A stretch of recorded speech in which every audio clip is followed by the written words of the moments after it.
Extremism is the word we use to describe active opposition to our society's values. Extremists encourage division and the hatred of others and cause harm to people who they see as different.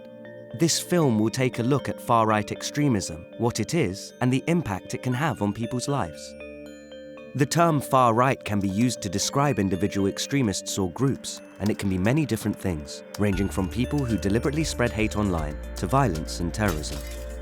What these things have in common is hatred towards people they see as different. The hatred can be based on the color of someone's skin, their religion, their sexuality, nationality, gender, or a mix of these things. They blame people they see as different for all the problems in our society. One of the most well-known examples of a far-right group comes from history. The Nazi Party led by Adolf Hitler, whose desire for power and hatred of Jews led to 6 million Jewish people being killed in the Holocaust.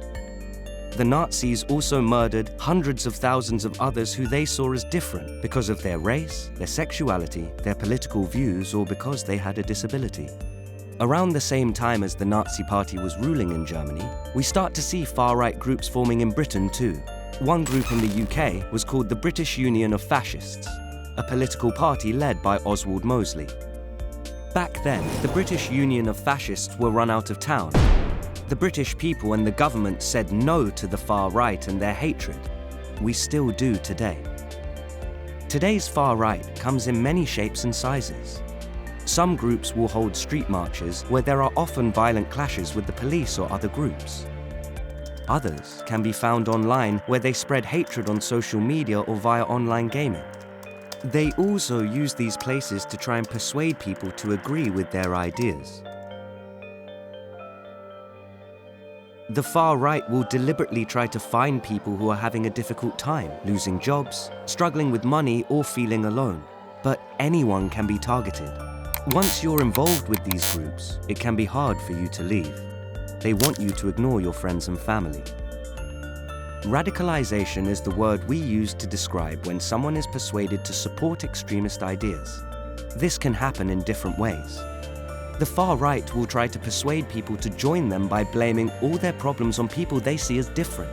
For example, they will tell you that immigrants are to blame for people's worries about money or jobs. Some will even try to make you believe that it's okay to be violent. By blaming one group in society for all of life's problems, the far right can make it sound like it's okay to abuse or hurt people if they are different to you, in race, religion, or in any other way. All far-right extremists want you to forget what we have in common and focus only on people's differences. This causes division, misunderstanding, and hatred. In some cases, this hatred can inspire people to vandalize synagogues and mosques or attack and hurt immigrants. In the most extreme cases, hating people that are different to you results in extreme violence, which is called terrorism. In the UK, a far-right terrorist drove his van into pedestrians outside a mosque, murdering an innocent man. Another attacked and killed a British politician, Joe Cox. In Norway, a far-right terrorist massacred 77 young people. And in New Zealand, more than 50 Muslims were murdered by a far-right terrorist while they were praying.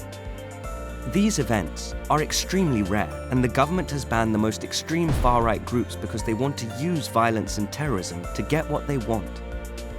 But the government aren't the only ones taking a stand. Across Britain, people are coming together to show that we're united no matter what the color of our skin, our sexuality, gender, religion, or ethnicity. We all stand together against division and hatred. We reject violence, and we cherish the peace and freedom that make our country what it is. Britain is one of the most inclusive countries in the world, with proud traditions and a welcoming culture.